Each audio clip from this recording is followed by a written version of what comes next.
Allahumma sholli ala sayyidina Muhammad wa ashghili adh-dhalimin bidh-dhalimin. Allahumma sholli ala sayyidina Muhammad wa ashghili adh-dhalimin bidh-dhalimin wa akhrijna min bainihim salimin wa ala alihi wa sahbihi ajma'in. Bismillah, alhamdulillah, wassalatu wassalamu ala rasulillah sayyidina Muhammad ibn Abdillah, la hawla wa la quwwata illa billah. Rabbi shrah li sadri wa yassir li amri wahlul 'uqdatam min lisani yafqahu qawli. Amma ba'du. Para alim, para ustaz, para masyayikh, para bapak ibu lan sedherek-sedherek ingkang mulya, alhamdulillah salam menika kula panjenengan tasih pinaringan sehat walafiat, pinaringan rahmat hidayah taufik dan inayah saking Allah Subhanahu wa taala, sehingga kula panjenengan tasih nglampahi napa ingkang dipun perintah kalian Allah dan berusaha menghindari, menjauhi, meninggalkan apapun yang dilarang oleh Allah. Mudah-mudahan kebaikan-kebaikan, apakah itu berupa niat, ucapan maupun perbuatan yang kita lakukan, semuanya mendapatkan ridha Allah Subhanahu wa taala. Amin ya rabbal alamin. Hadirin rahimakumullah, pengawasan kita Sulam Taufik yang dipun tulis kalian Al-Habib Abdullah Ba'alwi, ini kita memasuki fasal baru, yaitu tentang kewajiban-kewajiban hati. Berarti ini kita membahas tentang sifat-sifat mahmudah dan sifat mahmumah. Jadi akhlak terpuji dan akhlak tercela. Bismillahirrahmanirrahim. Qala al-muallif rahimahullahu ta'ala wa nafa'ana bihi wa bi'ulumihi fid dharaini amin. Faslun utawi ikilah fasal minal wajibatil qalbiyyati, iku setengah saking pira-pira wajib kang bangsa ati, iku al imanu, yaiku iman. Al imanu utawi iku iman billahi ing Allah. Jadi termasuk kewajiban hati yang pertama adalah iman. Iman itu apa? Antuk mina billahi wa malaikatihi wa kutubihi wa rusulihi wal yaumil akhir wa bil qadari khairihi wa syarrihi minallahi ta'ala. Nah, iman kepada Allah ini yang bagaimana ini diterangkan, yaitu dengan sifat-sifatnya, yaitu dengan sifat keesaannya yang di dalam Aqidatul Awam itu dirangkai dalam sifat wajibnya Allah itu ada 20 sifat ya. Tes apa Pak? Apa Pak? Ya nama nih, wujud kita mbako mukhalafatul hawa qiyamuhu binafsi wahdaniyah irada ilmu hayat sama basar kalam qadiran muridan aliman hayyan sami'an basiran mutakalliman. Dan itulah yang disebut dengan sifat wajib bagi Allah yang terdiri dari sifat wahdaniyah, sifat salbiyah, dan sifat subutiyah, ya.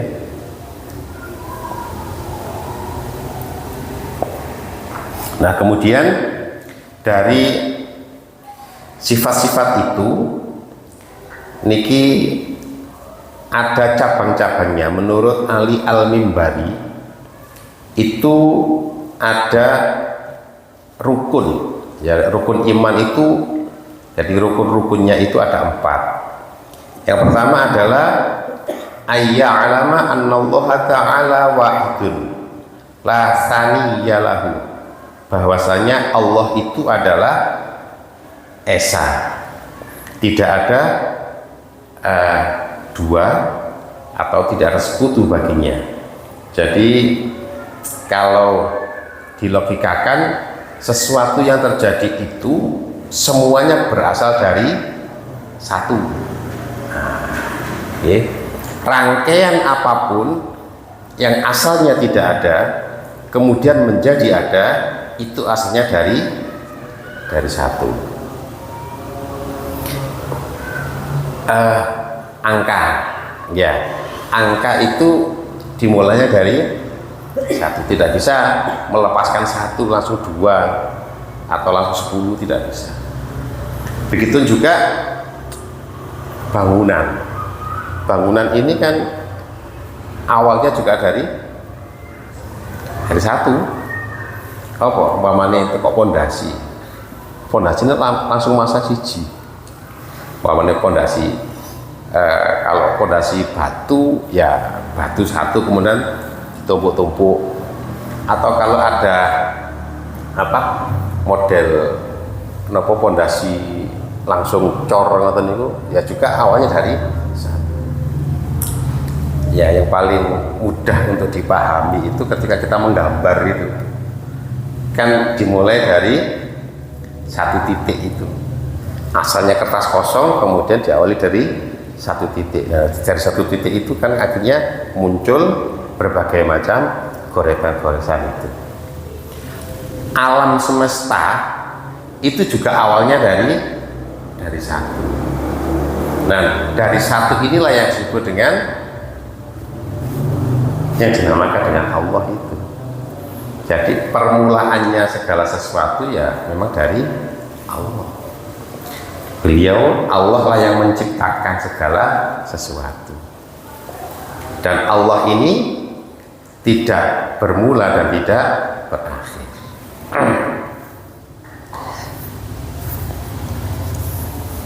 Alimun la jahla ma'ahu. Allah itu maha mengetahui dan menjadi jais dan menjadi jais. Mustahil Allah itu bodoh. Mustahil Allah itu tidak mengerti, ya. Jadi kalau membersamai Allah itu sebuah ketidaktahuan, itu adalah sebuah mustahil. Tidak ada kebodohan yang menyertainya. Jadi semuanya itu diketahui oleh Allah, apapun yang terjadi. Qadirun la ajaza ma'ahu. Yang ketiga adalah maha kuasa dan kelemahan, sesuatu yang lemah itu tidak bersamanya. Jadi mustahil Allah bersifat lemah. Kemudian yang terakhir, yang keempat adalah adlun la jawra ma'ahu. Allah itu bersifat adil, tidak ada kecurangan bersamanya. Jadi kalau ada perasaan, nah ada ketimpangan, ada ketidakadilan di dunia ini menurut kacamata manusia, maka menurut Allah itu adalah di sisi Allah tidak ada kecurangan, semuanya adalah adil menurut Allah Subhanahu wa taala. Contoh ya, bahwa umpama gini, ada si kaya, ada miskin. Kenapa Allah menciptakan kaya dan mengapa Allah menciptakan miskin? Bagi orang kaya, Allah itu sangat adil. Nah, gitu kan? Bagi orang kaya, karena apa? Segala apapun yang dia inginkan, dia harapkan, itu dia bisa dapatkan. Keinginan dia dapatkan. Sedangkan bagi orang miskin, merasa ini tidak adil. Kenapa saya diciptakan miskin? Allah itu tidak adil. Dari sisi materi, tetapi dari sisi yang lain itu masing-masing orang memiliki sama. Keadilan Allah itu di situ. Kesamaannya apa? Orang kaya, orang miskin sama-sama bisa tertawa, sama-sama bisa menangis, sama-sama bisa bersedih, sama-sama bisa bahagia. Kudune lek wong melarat iku gak iso bahagia, gak iso guyu. Nyatane wong melarat ya iso guyu, nyatane wong melarat iso bahagia. Dari sisi mana? Dari sisi yang berbeda. Mungkin orang kaya mendapatkan uang 1 juta dalam 1 hari itu adalah sesuatu yang biasa, gak ono rasane blas ya. Tetapi bagi orang miskin dapatkan uang 1 juta dalam 1 hari adalah sesuatu yang luar biasa. Kenapa? Nominalnya sama tetapi perasaan berbeda, dan itu Allah yang memberikan perasaan itu, keadilan Allah di situ. Dan juga seandainya ketimpangan, artinya dua sisi ini dihilangkan salah satunya, maka menjadi timpang. Kabeh wong sugih kabeh umpama ya, kabeh wong sugih kabeh wong gak butuh duit umpama. Karena apa? Wis duwe penggawean. Butuh penggawean gak butuh, karena wis cukup. Akhirnya lek ngumbah motor ngumbah dhewe. Iya ngumbah motor ngumbah dhewe, talang bocor menek dhewe. Lah sapa dikongkon gelem? Aku sudah duwe, lah apa sampean kongkon? Muga-muga dhewe. Omahku wis cukup, wis sapi umpamane kan gitu kan. Akhirnya menjadi kacau. Kehidupan itu menjadi tidak imbang. Makanya orang miskin itu, katakan orang fakir itu, di dalam beberapa hadis itu ada keutamaannya, ada fadilahnya, fadilah orang fakir. Jadi orang fakir itu kalau dalam pandangan Allah mereka itu terima, mereka itu ikhlas, maka masuk surganya lebih dulu daripada orang kaya. Gitu kan?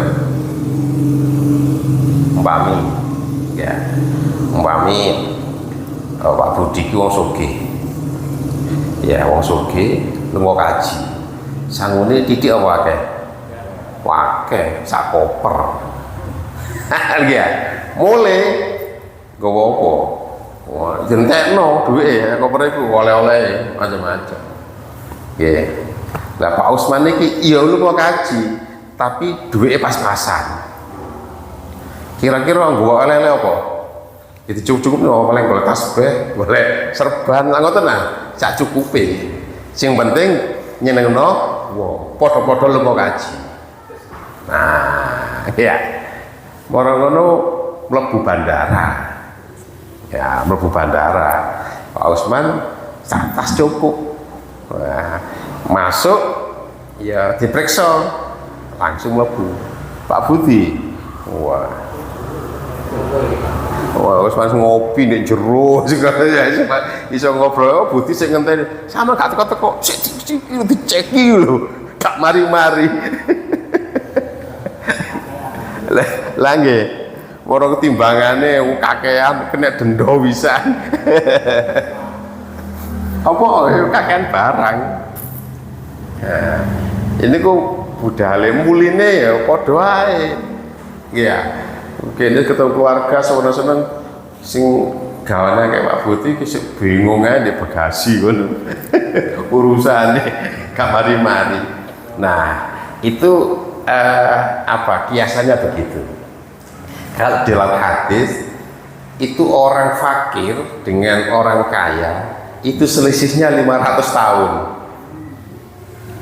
Ya, khomsumiatin 500 tahun selisihnya. Jadi wong fakir iku wis mlebu swarga suwarna seneng ambek bidadari, kene sik diurus mbek malaikat jian.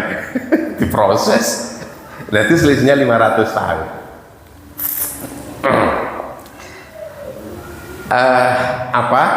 Itu diantara keutamanya orang fakir. Artinya orang fakir tetap difasilitasi oleh Allah. Jadi orang fakir itu tidak kemudian selamanya dipinggirkan, selamanya itu jadi enggak. Tetapi oleh Allah juga diberi, dan juga diberi apa? Doanya mustajabah. Doanya mustajabah. Karena apa? Di antara hadisnya itu innama tunsoruna bidu'afaikum.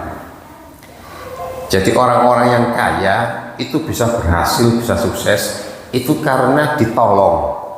Nah, ditolong oleh orang-orang du'afa di antara mereka. Ya, orang-orang du'afa itu ya yang menolong mereka. Mereka bisa tidur tenang itu karena ada orang du'afa. Sebabnya apa? Satpami ya wong mobilnya api iso turu enak gara-gara sing jogo. Ya mau gak sing jogo ya gak tenang turun deh. Mana di pikiran bongkar peoma gak kira tenang. Ya itu diantaranya. Ya mereka tenang ya karena ditolong oleh orang-orang du'afa.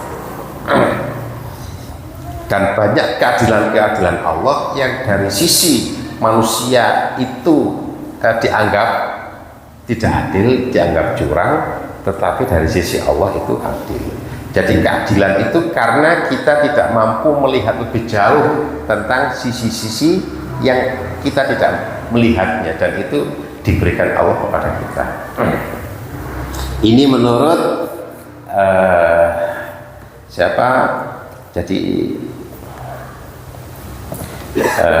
iman ya. Jadi iman menurut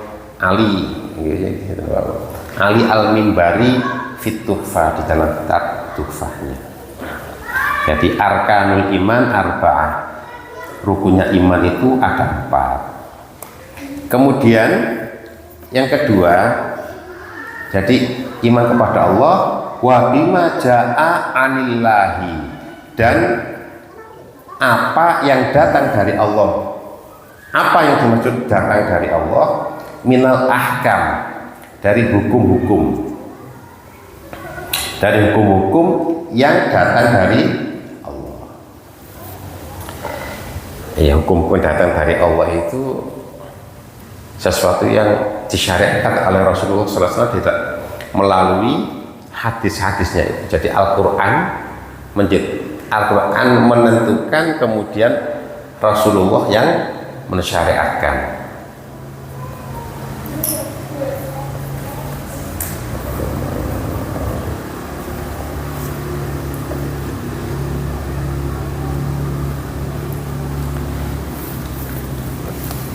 Kemudian yang ketiga,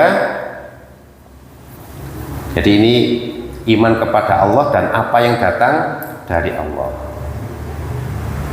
Sesuatu yang datang dari Allah sifatnya dari hukum-hukum ya.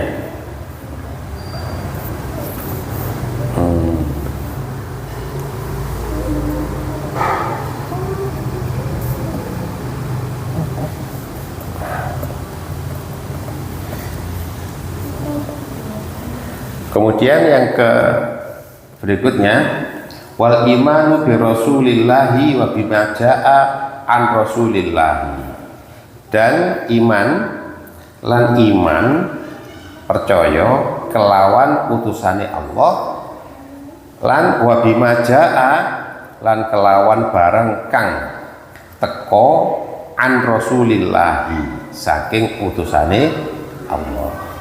Jadi percaya kepada utusan Allah dan apa yang dibawa oleh utusannya. Ya, percaya kepada para rasul, maksudnya itu rasul-rasul Allah ini kan ada banyak utusan Allah ini. Yang wajib kita ketahui aja ada 25. Kalau rasul ya jadi nabi itu memperoleh wahyu dari Allah, tetapi tidak wajib untuk disampaikan untuk dirinya sendiri, makanya disebut nabi. Nah, kalau rasul itu mendapatkan wahyu wajib disampaikan kepada orang lain. Di dalam kitab Qatlul Ghois niku karangane Syekh Nawawi nggih, Qatlul Ghois niku nggih. Itu disebutkan jumlah nabi itu ada pinten?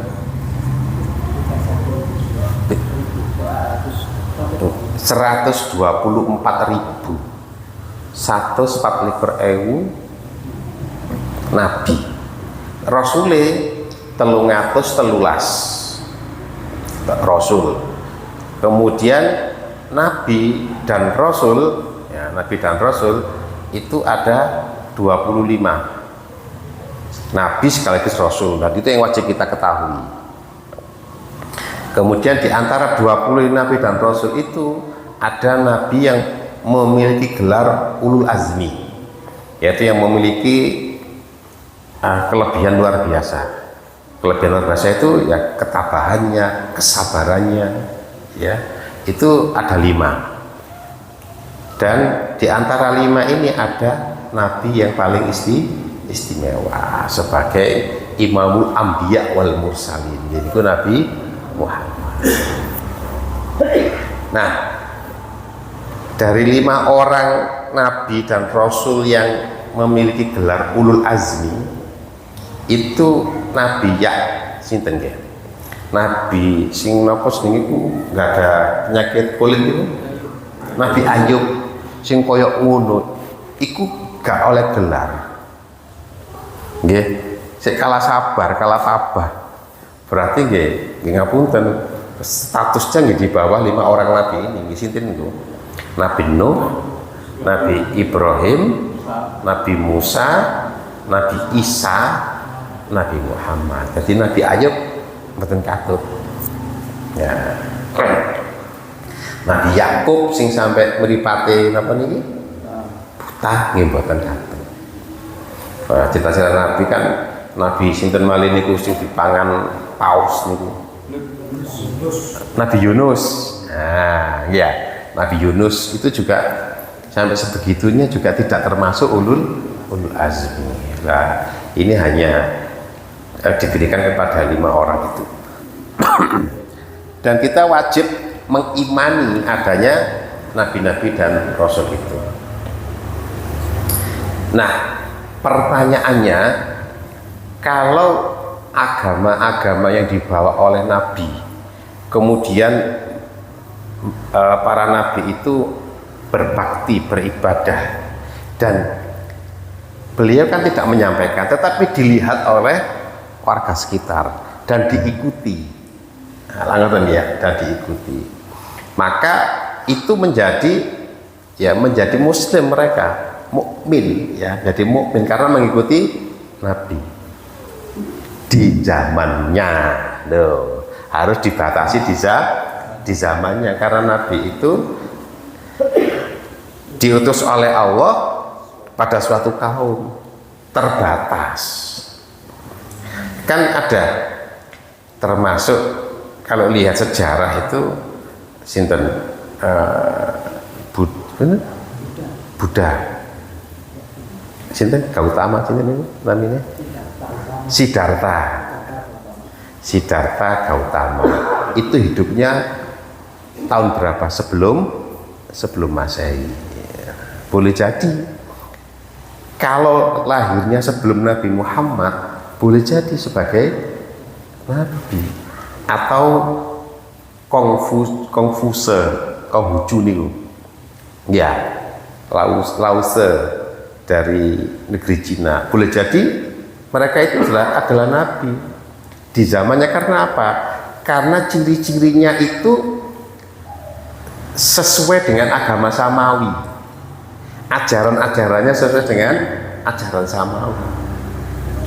Hanya saja mereka ajarannya kemudian tidak berlaku setelah diutusnya Nabi Muhammad. Ya sudah, tidak berlaku lagi. Kalau mengikuti mereka berarti ya otomatis tidak mengimani Nabi Muhammad. Kalau tidak mengimani Nabi Muhammad berarti ya murtad, rusak imannya, menjadi rusak, fasik, tidak sah keimanannya. Jadi kalau masih ada orang-orang yang ini dari kacamata Islam ya, dari kacamata Islam, agama-agama yang berkembang kemudian mengajarkan kebaikan, mengajarkan kalau cirinya sama dengan agama Samawi, itu memang iya agama Samawi, tetapi tidak berlaku lagi setelah Nabi Muhammad diutus. Maka semuanya harus menjadi Islam, termasuk yang muktabar agama Samawi kan Yahudi dan Nasrani, karena mereka memiliki nabi, memiliki kitab suci dan memiliki pengikut, ya. Maka mereka ini Yahudi Nasrani adalah agama Samawi. Karena apa? Yahudi punya nabi, punya kitab suci. Nasrani punya nabi, punya kitab suci. Tetapi berhenti ya ketika Nabi Muhammad diutus. Maka orang-orang itu ya harus masuk Islam, tidak diakui lagi agama mereka karena masa berlakunya sudah habis. Mamane pemutihan ya kudu melok sing anyar lah ngono. Expired ya, masa berlakunya begitu. Kenapa? Kalau agamanya nggak sesat, Pak. Jadi agama itu kan berlaku pada saatnya. Pada saat itu ya nggak sesat. Karena apa yang disembah adalah Tuhan, adalah Allah. Ya, tata cara ibadahnya juga tata cara mereka. Dan kalau mereka itu agamanya millata Ibrahim Hanifah, ya sama. Ya, mengikuti ajaran Nabi Ibrahim. Kan Nabi Ibrahim ini kan bapaknya para nabi. Yahudi itu kan keturunan dari Bani Israel. Itu kan dari Nabi Yakub. Nah, Nabi Yakub ini kan anaknya Nabi Ishak.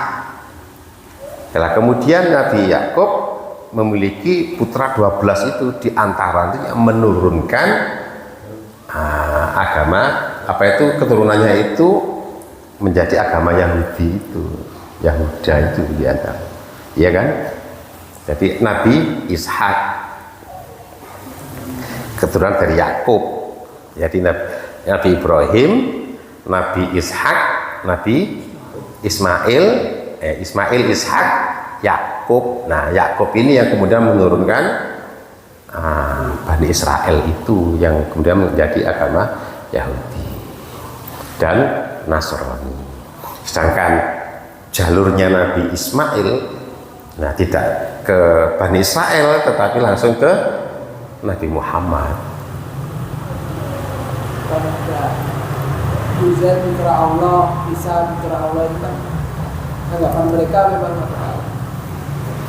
ya, itu kan anggapan anggapan Bani Israel. Karena apa? Karena Uzairu binullah, Uzair itu mereka anggap sebagai anak Tuhan, anak Allah. Karena apa? Karena manusia yang tidak sewajarnya manusia.